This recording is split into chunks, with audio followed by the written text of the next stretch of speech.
ओम शांति। सुनते हैं 21 मार्च की मुरली का मुरली मंथन।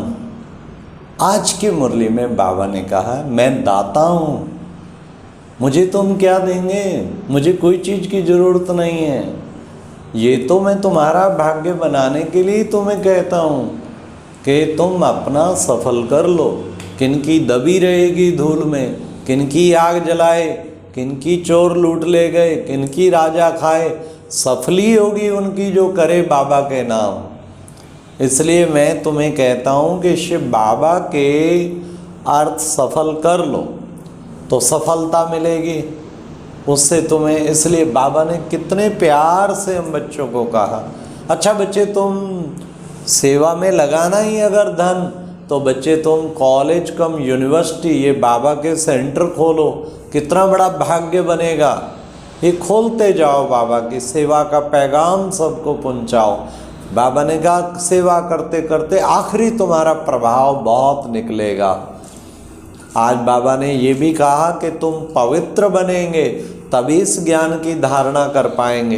कई बच्चे पढ़ाई पढ़ते पढ़ते माया झट बेमुख कर देती है और आश्चर्यवत सुनंती कथनती और फिर भागंती हो जाते हैं। बाबा कहते हैं कि बच्चे बाप का हाथ पकड़ के अगर छोड़ा, पढ़ाई छोड़ दी, तो बच्चे क्या पद भ्रष्ट हो पड़ेंगे। इसलिए बाबा ने कहा कि बच्चों को हमेशा अपने आप को आत्मा अविनाशी है, आत्मा विनाशी और बाप की याद में रहना है। तो आत्मा ही कहती है मैं कर्म करती हूँ, शरीर से डिटैच होकर सो जाती हूँ तो विश्राम कर लेती हूँ, अशरीरी हो जाती है जब सोते हैं। इसलिए बाबा ने कहा ओम शांति, माना मैं आत्मा शांत स्वरूप हूँ। तो बच्चों को आत्मिक स्थिति में रहना है। और बाप को कहते हैं ट्रुथ, बाबा सत्य है, सत्य चित्त आनंद स्वरूप है। तो वो बाबा प्रेम का सागर भी है, आनंद का सागर भी है। फिर बाबा ने कहा ये बच्चे देखो ड्रामा हूबहू बना हुआ है, कल्प कल्पांतर अगर पद भ्रष्ट हुआ तो कल्प कल्पांतर पद भ्रष्ट होगा। देखो बच्चे तुम कितने पूज्य देवी देवता थे। गाया भी जाता है, क्या गाया जाता है कि बच्चे तो मात पिता बालक तेरे, तुमरी कृपा ते सुख गनेरे। बच्चे मात पिता गाते हैं तो जरूर वो बेहद की माँ भी है, शिव माँ भी है हमारी। तो शिव माँ की गोदी में प्यार से सो जाना चाहिए।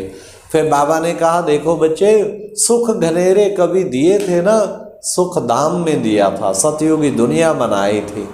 अब फिर नीचे गिरते गिरते तुम फिर दुख धाम में आ गए हो, फिर तुम्हें बाबा सुख धाम में ले जाते हैं। वहाँ तो बच्चे सोने की दुनिया होगी, तांबे का तो कोई मूल्य ही नहीं, वहाँ कुछ है ही नहीं, उसकी कोई कीमत ही नहीं।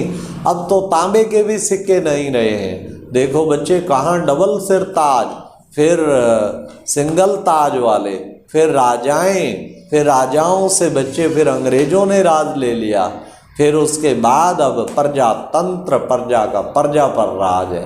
अब फिर बाबा तुम्हें डबल सिर ताज बनाने के लिए आया है। बाबा ने कहा इस सारी पुरानी दुनिया को अब आग लगनी है, बम्बौर को आग लगनी है।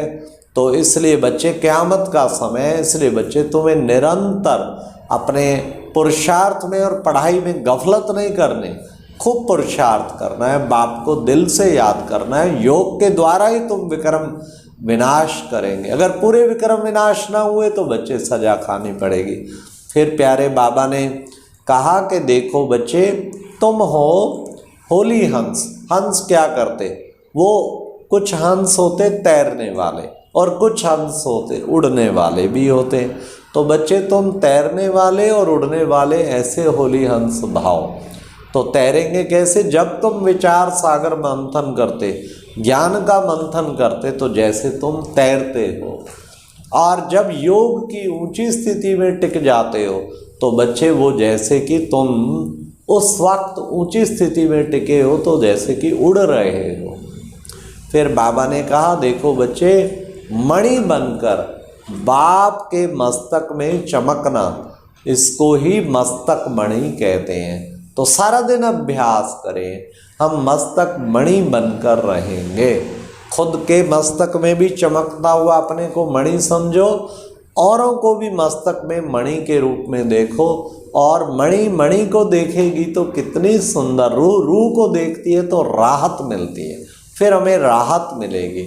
इस प्रकार हम सदा इस ज्ञान योग से भरपूर रहें और खुशियों में झूमते रहें। अच्छा, ओम शांति। ये था आज का मुरली मंथन।